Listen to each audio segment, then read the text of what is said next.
Exam lesson YouTube channel को subscribe करें और बेल आइकन को प्रेस करें ताकि आने वाली हर वीडियो का नोटिफिकेशन आपको मिलता रहे। नमस्कार। आज हम कक्षा 12 विषय संस्कृत के द्वितीय पाठ रघुकोत्स संवाद का अभ्यास करेंगे और इससे पहले 12 प्रश्नों को हम हल कर चुके हैं। 13वां प्रश्न है हमारा, अधोलिखितेषु प्रयुक्तानाम अलंकाराणाम निर्देशम कुरुतः।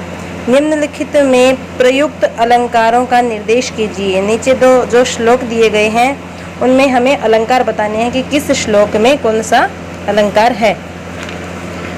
तो पहला है हमारा श्लोक, यतस्त्वया ज्ञानम अशेषम आप्तम लोकेन चैतन्यमिवोष्ण रश्मिः।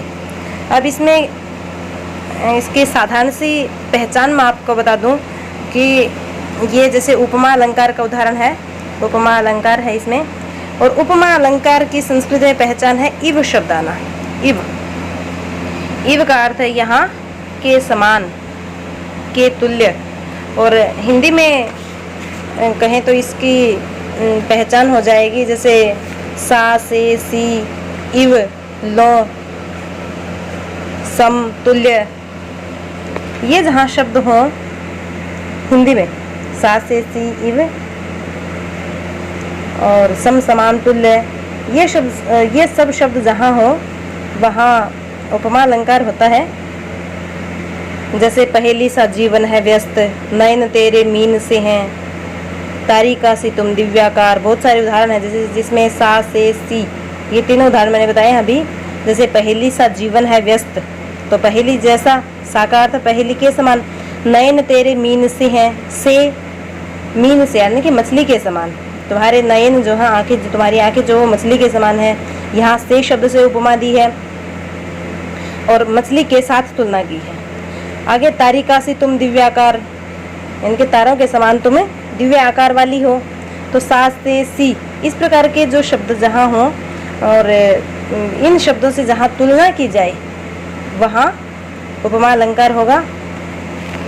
और संस्कृत में इसकी पहचान होगी इव शब्द से, कि इव शब्द जहाँ हमें संस्कृत में मिले वहाँ उपमा अलंकार होगा। परंतु कई बार क्या होता है कि इव शब्द अगर कल्पना का सूचक हो, यानी कि मानो अर्थ का सूचक हो, इव का अर्थ मानो, यानी कि ऐसा लग रहा है जैसे, यानी कि कल्पना करनी हो, जैसे मानो आकाश में बादल छा गए हैं, तो मानो शब्द जहाँ जाए या इव शब्द का अर्थ जहाँ मानो हो। हिंदी में इव शब्द का अर्थ अगर के समान होगा तो वहाँ होगा उपमा अलंकार। अगर उसी इव का हम मानो अर्थ लेंगे, मानो कल्पना करना कि ऐसा मानो, मानो मनु जानो जनु वाचक उत्प्रेक्षा मान, तो वहाँ उत्प्रेक्षा अलंकार होगा। तो उत्प्रेक्षा अलंकार की पहचान क्या है? मानो मनु जानो जनु ये शब्द जहाँ हो वहाँ उत्प्रेक्षा अलंकार होगा। मानो मनु जानो जनु वाचक उत्प्रेक्षा मान, और सा से सी इव लो वाचक उपमा मान, अर्थात सा से सी इव ये शब्द जहाँ हो वहाँ उपमा अलंकार होता है। जानो जनु मानो मनु ये शब्द जहाँ हो वहाँ उत्प्रेक्षा अलंकार होता है। और संस्कृत में उपमा अलंकार की पहचान कैसे होगी? हमें इव शब्द से।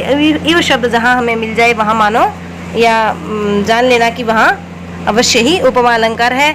कभी कभार वहाँ उत्प्रेक्षा अलंकार भी हो सकता है, वो हम उसका हिंदी अर्थ जब करेंगे तब पता चलेगा हमें कि यहाँ कवि ने कल्पना की है या किसी के साथ तुलना की है। जहाँ किसी के साथ तुलना की है वो वहाँ निस्संदेह उपमा अलंकार होगा। तो इसमें है यतस्त्वया ज्ञानम शेषमाप्तम लोकेन चैतन्यमिवोष्ण रश्मिः है। इसका हिंदी अर्थ हमने पढ़ा था कि जिससे तुमने अशेष यानी कि संपूर्ण ज्ञान प्राप्त किया है, क्योंकि तुमने अपने गुरु से संपूर्ण ज्ञान उसी प्रकार प्राप्त किया है जैसे संसार उष्ण रश्मि है चैतन्य में, जैसे संसार उष्ण रश्मि सूर्य की रश्मि से चैतन्यता प्राप्त करता है। इव का अर्थ है यानी कि के समान, किसके समान? जिस प्रकार सूर्य जो वो संपूर्ण लोक को प्रकाश प्रदान करता है, उसी प्रकार तुमने भी अपने गुरु से, उसी के समान तुमने भी अपने गुरु से संपूर्ण ज्ञान प्राप्त कर लिया है। या कहें कि तुमने अपने गुरु से उसी प्रकार सारा ज्ञान ले लिया है जिस प्रकार सूर्य से हम सारा प्रकाश ले लेते हैं। सूर्य अपने पास कुछ भी नहीं रखता, उसी प्रकार आपके गुरु ने अपने पास कुछ नहीं रखा, जो जितना भी उनके पास ज्ञान था वो आपको दे दिया। यहाँ जो इव शब्द है वो समान शब्द का बोधक है या समान शब्द का सूचक है। इसके साथ साथ मैं आपको अगले श्लोक में बताऊं कि शरीर मात्रेण नरेंद्र तिष्ठन् आभासी तीर्थ प्रतिपादित अर्थे है। ये जो श्लोक है इसमें भी उपमा अलंकार है, क्योंकि इसमें भी यु शब्द का प्रयोग हुआ है और यु शब्द का प्रयोग यहाँ भी समानता का सूचक है। और इसमें क्या कहा था कोच ने कि हे नरेंद्र, तुम शरीर मात्र शेष रहने पर, यानी कि तुम्हारे पास दान देने के लिए कुछ भी नहीं है, धन नहीं है, फिर भी शरीर मात्र रहने पर तुम उसी प्रकार सुशोभित हो रहे हो जिस प्रकार जंगल में रहने वाले लोगों को या जंगल में रहने वाले ऋषि मुनियों को अपने फल और फूल प्रदान करके नीवार के पेड़ केवल मात्र डंठल से सुशोभित हो रहे हैं। तो डंठल यहाँ नीवार की तुलना या राजा रघु की तुलना नीवार के पेड़ से की है कि जिस प्रकार नीवार का पेड़ जंगल में रहने वाले ऋषि मुनियों को अपने फल और फूल प्रदान करता है, यानी कि परोपकार के लिए अपने फल और फूलों को प्रदान कर देता है, दान कर देता है, त्याग देता है, उसी प्रकार हे राजन, आपके पास भी केवल मात्र आपका शरीर है, तो शरीर मात्र शेष रहने पर भी आप उसी प्रकार सुशोभित हो रहे हैं जिस प्रकार नीवार का पेड़ डंठल मात्र से सुशोभित होता है। तो यहाँ भी उपमा अलंकार है। अगला हमारा श्लोक है तम भूपतिर्भासुर हेम राशिम। इसमें भी इव शब्द आने के कारण यहाँ भी उपमा अलंकार होगा, क्योंकि इसमें आया था कि सुमेरु पर्वत के चतुर्थ भाग के समान, सुमेरु पर्वत के चतुर्थ भाग के समान जो उसे कुबेर से धनराशि प्राप्त हुई थी। किसको? राजा रघु को। राजा रघु के कोषागार में जो कुबेर ने वर्षा की थी, डर के मारे, कुबेर के आक्रमण के डर के मारे जो वर्षा की थी, वो किसके समान सुशोभित हो रही थी? सुमेरु पर्वत के चतुर्थ भाग के समान। और सुमेरु पर्वत के चतुर्थ भाग के समान ऐसी जिसे वज्र से काटा गया। वज्र है भगवान इंद्र का शस्त्र है, तो वज्र से काटे गए सुमेरु पर्वत के समान। ये सुमेरु पर्वत ऐसा लग रहा था जैसे सुमेरु पर्वत के का चतुर्थ हिस्सा चौथा हिस्सा है, तो सुमेरु पर्वत के चौथे हिस्से के समान जो संपूर्ण हेम राशि थी, स्वर्ण राशि थी, वो राजा रघु ने कोत्स को दे दी। तम भूपतिर्भासुर हेम राशिम लब्धम कुबेराधभियस्य मानात दिदेश कोत्साय समस्तम एव पादम सुमेरो रिव वज्र भिन्नम। तो सुमेरो रिव का इव शब्द जहाँ आया है वहाँ है, इसका मतलब सुमेरु पर्वत के पादम इव चतुर्थ भाग के समान। सुमेरु पर्वत ऐसा लग रहा था जैसे वो स्वर्ण राशि जो थी वैसी लग रही थी जैसे सुमेरु पर्वत का चौथा हिस्सा काट लिया गया हो, वज्र से काटा गया हो, इंद्र के वज्र से जिसे काटा गया हो। तो यहाँ भी उपमा अलंकार है। तो आइए अब हम देखते हैं एक बार उपमा अलंकार का साधारण सा परिचय कि उपमा अलंकार की क्या पहचान होती है। बाकी एक ईव शब्द हो गया, इसके बाद भी हम इसका लक्षण और क्या क्या देखते क्या क्या होता है वो देखते हैं कि जहाँ उपमा अलंकार होता है, उपमा अलंकार होता है जहाँ, तो उपमा अलंकार का लक्षण है साधर्म्यम उपमा भेदे। साधर्म्यम उपमा भेदे अर्थात जहाँ उपमेय और उपमान में समान धर्म हो। उपमेय और उपमान की जहाँ समानता बताई जाए। साधर्म्य का मतलब समान धर्म, समान धर्म का मतलब समान गुण हो, जिसमें समान गुण या धर्म जिन दो वस्तुओं कौन कौन सी? उपमेय और उपमान। उपमेय और उपमान में क्या फर्क है? उपमेय जिसकी तुलना की जाए, जिसकी तुलना की जाए वो होता है उपमेय, और उपमान होता है जिससे तुलना की जाए, जिससे तुलना की जाए वो क्या होता है? उपमान। तो यहाँ कौन है? उपमेय और उपमान, यानी कि जिसकी तुलना की जा रही है और जिससे तुलना की जा रही है। जैसे राजा रघु की तुलना की जा रही है तो राजा रघु उपमेय, जिसके साथ तुलना की जा रही है, निवार के पेड़ के साथ तुलना की जा रही है, तो निवार का पेड़ क्या है? उपमान। तो जहाँ उपमेय और उपमान में अभेद हो, या उपमेय और उपमान में जहाँ अभेद नहीं, माफ कीजिएगा, उपमेय और उपमान के जहाँ गुण धर्म एक समान हो, जहाँ उपमेय की साधारण धर्म के कारण उपमान से समता की जाए, तुलना की जाए, वहाँ उपमा अलंकार होता है। यानी कि साधारण धर्म होता है, ये भी उपमा अलंकार का एक अंग है। साधारण धर्म, साधर्म्यम जो शब्द बोला मैंने, साधर्म्यम, साधर्म्य का अर्थ है यानी कि साधारण धर्म, साधारण धर्म या समान धर्म। तो साधारण धर्म का मतलब जैसे निवार का पेड़ था उसी के समान राजा रघु को बताया है। तो उपमेय और उपमान दोनों गुण एक जैसे हैं, तभी तो उनकी तुलना की गई है। दो समान वस्तुओं में ही हम तुलना करते हैं। तो जो इनका साधारण धर्म था वो एक है, राजा रघु का और निवार का, क्योंकि निवार का पेड़ भी क्या करता है? अपने फल फूल जो होते हैं उनको दान कर देता है, इनकी अपनी संपत्ति को दान कर देता है, उसी प्रकार राजा रघु ने भी क्या किया है, अपनी संपत्ति को दान कर दिया है। तो दोनों का समान धर्म क्या है, दान करना। तो जहाँ उपमेय की साधारण धर्म के कारण उपमान के साथ तुलना की जाए, वहाँ उपमा अलंकार होता है। और उपमा अलंकार के 4 अंग होते हैं, मुख्य 4 अंग। वो 4 अंग कौन कौन से हैं? एक तो उपमेय, ये मैंने अभी बताया था तुम्हें। दूसरा उपमान, इसका भी हमने जिक्र किया था। तीसरा है साधारण धर्म, और चौथा है वाचक शब्द। तो उपमेय मैंने बताया, उपमान बता दिया, साधारण धर्म बता दिया। और वाचक शब्द क्या होता है? वाचक शब्द यानी कि जैसे इव शब्द है, इव, तो इव जो तुलनावाचक जो शब्द है वो, यानी कि जिस शब्द से तुलना की जा रही है वो वाचक शब्द होगा। जैसे सा है, से है, सी है, इव है, सम है, तुल्य है, समान है।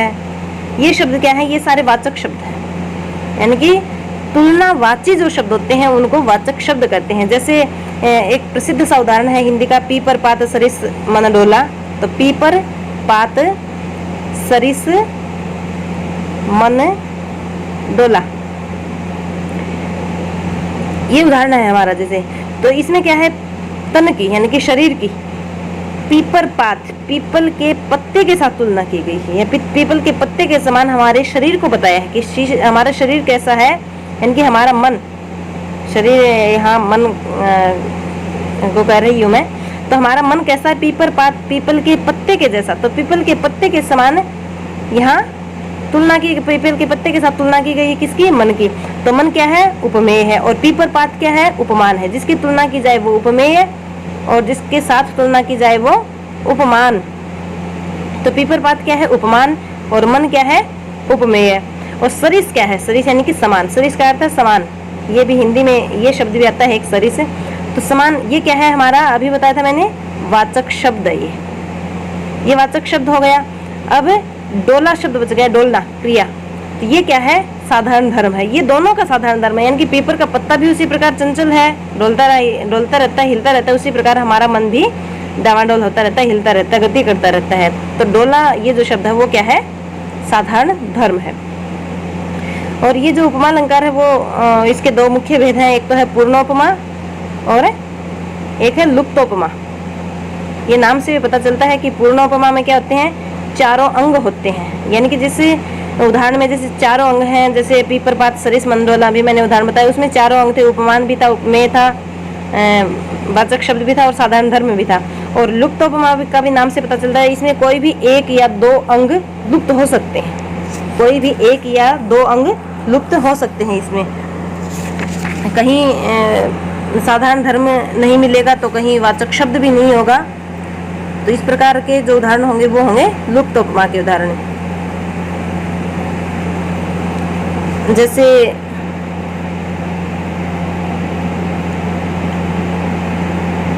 आज पुरंदर सम को नाही, आज पुरंदर सम को नाही।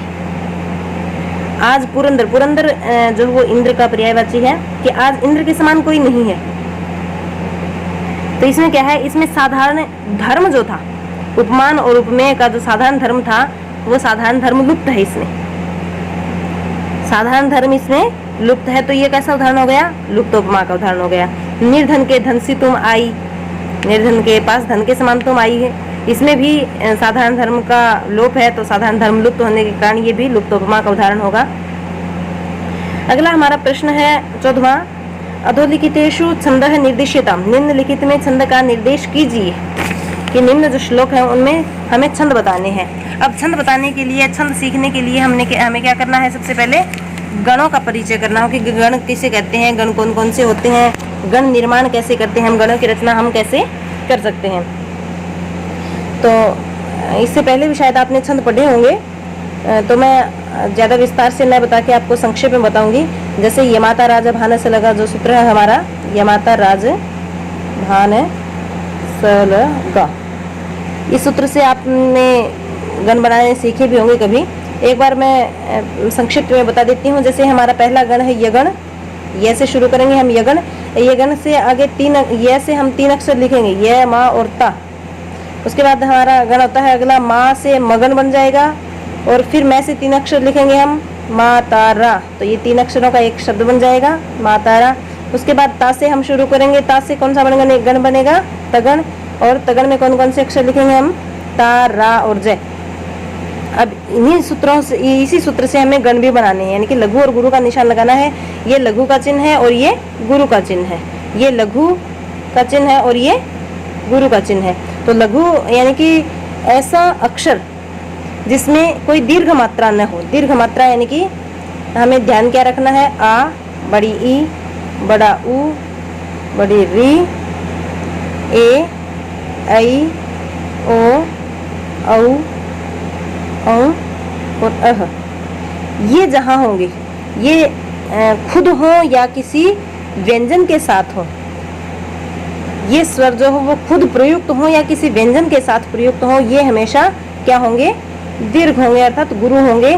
तो इनके ऊपर हम ये चिन्ह लगाएंगे। अब इसके बाद बचते क्या हैं, अ, ई, उ और री। ये 4 अक्षर आप याद कर लेंगे तो दीर्घ। इनसे अलग जो अतिरिक्त जो बचेंगे वो क्या होंगे, गुरु होंगे, और ये सारे क्या है, लघु। तो आप लघु को याद करें, बाकी सारे अक्षर गुरु होंगे। और गुरु का एक बात और बताऊं, गुरु वर्ण कौन सा होता है, यानी कि पद का या चरण का जो अंतिम, पद का नहीं पाद का, यानी कि चरण का अंतिम अक्षर जो था वो लगभग गुरु होता है। और कई बार क्या होता है, किसी भी चरण के 3 चरणों के, किसी भी छंद के 3 चरणों के अंतिम वर्ण जो वो गुरु हुए, और एक चरण का अंतिम अक्षर अगर लघु है तो उसको भी हम गुरु मान लेंगे, छंद पूर्ति के लिए उसको भी हम गुरु मान लेंगे। और एक संयुक्त अक्षर से पहला अक्षर हमेशा गुरु होता है। संयुक्त अक्षर जैसे वरतंतु शिष्य है, यहाँ वरतंतु, ये जो तंतु शब्द है इसमें हम लघु और गुरु का अगर चिन्ह लगाएंगे तो क्या होगा, त के पूरा हमने लघु का चिन्ह लगा दिया, क्योंकि इसमें ए की मात्रा है, तो ए की मात्रा क्या है, ह्रस्व है, ए ह्रस्व है तो ए की मात्रा भी ह्रस्व है, तो ये लघु हो जाएगा। जैसे तू है, तू में क्या करेंगे हम, तू वैसे लघु है परंतु, हाँ तू लघु है पर ये जो त है ये गुरु होगा। क्यों, क्योंकि आधे अक्षर से, यानी कि संयुक्त अक्षर हो गया न और त, न और त दोनों संयुक्त अक्षर हैं, यानी कि न और त को मिलाने के बाद तू बना है, तो इससे पहला जो अक्षर होगा यानी कि त, वो क्या होगा, गुरु हो जाएगा। ये लघु होने के बावजूद भी यहाँ गुरु हो जाएगा। क्यों, क्योंकि शर्त क्या है हमारे छंदों की शर्त क्या है कि संयुक्त अक्षर से पहला अक्षर हमेशा गुरु होता है, यानी कि आधा अक्षर आपको जहाँ भी मिले उससे पहला अक्षर हमेशा गुरु होगा। अनुस्वार युक्त वर्ण गुरु होगा, अनुनासिक युक्त वर्ण गुरु होगा, विसर्ग युक्त वर्ण भी गुरु होगा, चरण का अंतिम अक्षर भी ह्रस्व होने के बावजूद भी गुरु होगा। और आ, बड़ी ई, बड़ा ऊ, बड़ी री, ए, ऐ, ओ, औ, ये जो संयुक्त अक्षर हैं, संयुक्त स्वर हैं, ये सभी गुरु वर्ण होंगे। हमारा पहला श्लोक है यहाँ, तमध्वरे विश्वजिति क्षितेशम निशेष विष्टाणित कोश जातम उपत्त विद्यो गुरु दक्षिणार्थी कोत्सह प्रपेदे वर्तंतु शिष्य है। ये हमारे पाठ का पहला ही श्लोक है। और अभी मैं तीनों श्लोकों के बारे में बताऊं तो तीनों श्लोकों में यहाँ उपजाति छंद है, और उपजाति छंद का लक्षण क्या होगा या उपजाति छंद की पहचान क्या होगी। तो उपजाति छंद की पहचान साधारण सी पहचान है जिसमें कि इंद्र वज्रा और उपेंद्र वज्रा, ये दोनों छंदों का जहाँ मिश्रण हो या दोनों छंदों की जहाँ उपस्थिति हो, एक ही श्लोक में जहाँ ये दोनों छंद मिले तो वहाँ उपजाति छंद होता है। तो उपजाति छंद क्या होता है, इंद्र वज्रा और उपेंद्र वज्रा का जो संयुक्त मेल है, या इंद्र वज्रा और उपेंद्र वज्रा दोनों छंद जहाँ एक साथ मिलते हैं वहाँ उपजाति छंद होता है।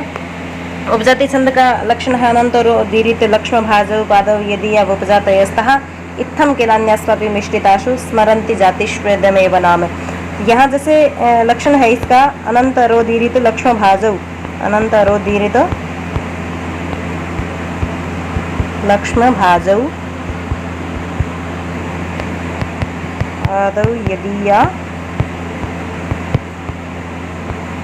उपजातयस्तः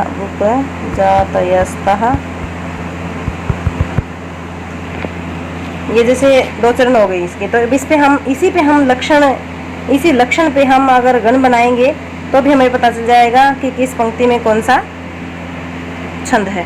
तो इसके लक्षण में भी हमें वही मिलेगा, एक चरण में इंद्र वज्रा छंद मिलेगा, फिर दूसरे में हो सकता है उपेंद्र वज्रा मिले, या पहले में उपेंद्र वज्रा हो सकता है, दूसरे में इंद्र वज्रा हो सकता है। तो पहला उदाहरण है जैसे हमारा तमध्वरे विश्वजिति क्षितिशम, इसी पे हम गण बनाएंगे। तमध्वरे विश्वजिति क्षितिशम निःशेष विष्टाणित कोशजातम। इसी दो चरणों पे, इन्हीं दो चरणों पे हम गण बनाएंगे। तो पहला शब्द है हमारा तमध्वरे। तमध्वरे में त लघु है, म गुरु होगा। क्यों? क्योंकि आगे आधा अक्षर है, तो आधा अक्षर होने के बाद यहाँ पहला अक्षर क्या हो जाएगा? गुरु हो जाएगा। उसके बाद है व लघु है, रे गुरु है, विश्वजिति में वी गुरु है, व लघु है, जी लघु है और ती लघु है। क्षितिशम में क्षि लघु है, ती गुरु है और शम भी गुरु है।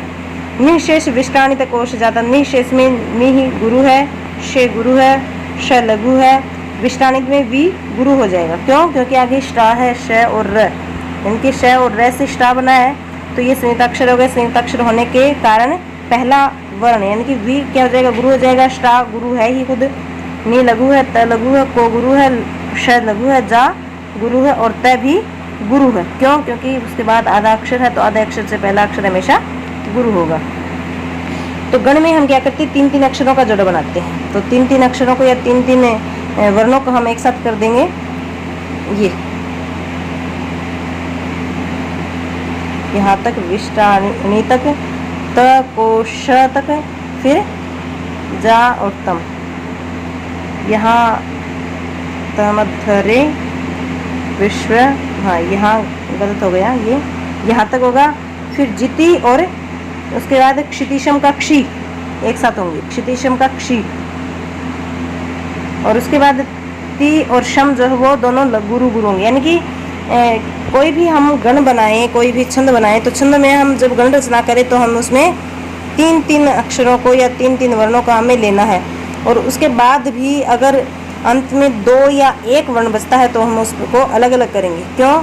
क्योंकि गण जो है वो 3 वर्णों का समूह होता है। यहाँ अगर 2 गुरु वर्ण बचते हैं तो उन दोनों को हम अलग अलग करेंगे। दोनों वर्ण अगर लघु हैं तो भी हम दोनों को अलग अलग करेंगे और यहाँ लिख देंगे ल या ग।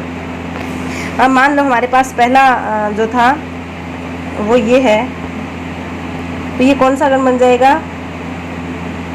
आदि जिसमें लघु, म न भ य, म न भ य। ये मान लो हमारा आदि लघु बन गया, कोई भी शब्द या कोई गण ऐसा बन गया जिसमें आदि वर्ण लघु है, तो हम उसके ऊपर यह लिख देंगे। ऐसे ही मान लो तीनों वर्ण लघु हैं, तो तीनों वर्ण लघु किस में होते हैं? नगण में होते हैं, तो नगण लिख देंगे, न लिख देंगे। तीनों वर्ण अगर जहाँ गुरु है तो उसको हम क्या लिख देंगे? ऊपर मैं लिख देंगे। तो इस प्रकार हमारे गण बनते जाएंगे। तो लघु गुरु लघु यानी कि मध्य गुरु जिसका होता है उसके ऊपर हम क्या लिख देंगे? ग लिख देंगे। और अंत लघु जिसका हो उसको हम क्या बोलते हैं? तगण बोलते हैं, तो उसके ऊपर हम तय लिख देंगे। यानी कि ये गण सूचक वर्ण हमें लिखने हैं।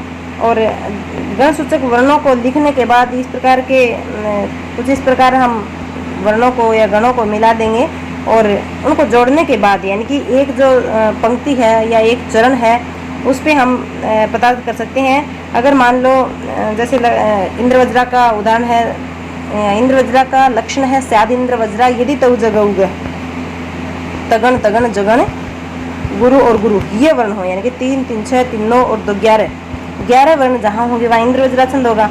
और इसके विपरीत है उपेंद्र वज्रा, उपेंद्र वज्रा तजास्ता तो गु, तो जगण तगण जगण गुरु और गुरु ये उपेंद्र वज्रा का लक्षण है और ये इंद्र वज्रा का लक्षण है। तो हम इस पे गण बना के देखेंगे तो एक पंक्ति हमारी हो सकती है पहली पंक्ति इंद्र वज्रा की और दूसरी उपेंद्र वज्रा की हो, या पहली उपेंद्र वज्रा की और दूसरी इंद्र वज्रा की भी हो सकती है, या शुरू की 2 पंक्तियां जो दोनों इंद्र वज्रा की हो सकती हैं, फिर उपेंद्र वज्रा का भी एक चरण हो सकता है, उसके बाद फिर इंद्र वज्रा का हो सकता है। यानी कि उपेंद्र वज्रा और इंद्र वज्रा दोनों छंद ही होने चाहिए उपजाति छंद में, या इंद्र वज्रा उपेंद्र वज्रा ये दोनों छंद जहाँ मिलेंगे वहाँ अवश्य ही उपजाति छंद होगा। तो इन तीनों में एक ही छंद है, यानी कि उपजाति छंद तीनों में। तो उपजाति छंद को सीखने से पहले में क्या करना होगा, इंद्र वज्रा और उपेंद्र वज्रा को सीखना होगा। तो इंद्र वज्रा का लक्षण है हमारा स्याद इंद्र वज्रा यदि तव जग उग है, अर्थात तगण तगण जगण और गुरु गुरु त ज ग ग, हिंदी में इसको कहते हैं हो इंद्र वज्रा तत जा गा से, यानी कि त ज ग ग ये गण जहाँ होंगे या इस प्रकार का क्रम जहाँ होगा वहाँ इंद्र वज्रा छंद होता है। उपेंद्र वज्रा जतजास ततोगु, यानी कि उपेंद्र वज्रा छंद कहाँ होगा, वहाँ जगण तगण जगण गुरु और गुरु गण होंगे, यानी कि 2 तगण के बीच में यहाँ जगन आ जाएगा, वहाँ उपेंद्र वज्रा छंद हो जाएगा। तो ये हुआ हमारा 14वां प्रश्न, और इसी के साथ हमारा दूसरे पाठ का अभ्यास कार्य भी पूर्ण होता है। ये 15वां जो प्रश्न है, रघुकोच संवाद सरल संस्कृत भाषा स्वकी यही वाक्य ही विषय दयत, तो इसको आप यहाँ योग्यता विस्तार से भी कुछ जान सकते हैं। इसमें भी शायद लिख रखा होगा, कुछ बता रखा होगा। ये जो श्लोक है अलमयी पालता वष्टमेण, ये रघुकोच संवाद का नहीं, माफ कीजिए, रघुवंश का प्रसिद्ध श्लोक है। तो इसमें से आप पढ़ सकते हैं, या फिर जो हमने हिंदी अर्थ किया था उसको आप सुन के भी संस्कृत भाषा में, सरल संस्कृत भाषा में रघुकोच संवाद का परिचय याद कर सकते हैं या समझ सकते हैं। और मेरा आपसे अनुरोध है कि इस पाठ को आप अच्छे से समझने के लिए, अच्छे से जानने के लिए इसके हिंदी अर्थ को या फिर अभ्यास कार्य को अच्छे से देखें, सुने, समझें। और इसी के साथ आप सभी का धन्यवाद।